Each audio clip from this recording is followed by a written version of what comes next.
Hi అండి. ముందుగా నా ఛానల్‌ని సబ్స్క్రైబ్ చేసుకున్న వాళ్ళందరికీ థ్యాంక్స్ అండి. ఇదొచ్చేసి మైసూర్ ప్యాలెస్ ఇది.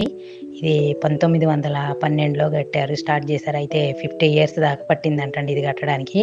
52 ఎకరాల్లో కట్టారిది. 4 ఎకరాల్లో ఈ మైసూర్ ప్యాలెసే ఉంటుంది. ఇదొచ్చేసి ఒడియర్ రాజవంశస్థులు ఈ మైసూరు మొత్తాన్ని పరిపాలించారండి. అసలు మైసూరుకి ఆ పేరు ఎలా వచ్చింది, అది ఏంటి, ఇదనేది నెక్స్ట్ వీడియోలో నేను చెప్తానండి. ఇక్కడ చాముండేశ్వరి అమ్మవారికి సంబంధించినటువంటి లోపల ఇది కూడా ఉంటుందండి. ఆ అమ్మవారికి ఎక్కువ పూజలు జరుగుతుంటాయి. ఇక్కడ దసరా సంబరాలు బాగా జరుగుతాయి. అయితే ఇక్కడ సౌత్ గేట్ నుంచే మనకి ఎంట్రీ ఉంటుంది లోపలికి వెళ్ళాలంటే.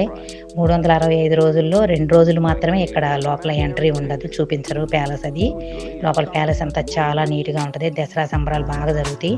అసలు మహిషాసుని చంపింది ఇక్కడేనండి, చాముండేశ్వరి అమ్మవారు. అయితే నెక్స్ట్ వీడియోలో చాముండేశ్వరి హిల్స్, చాముండేశ్వరి అమ్మవారి గురించి నేను అంతా చెప్తానండి.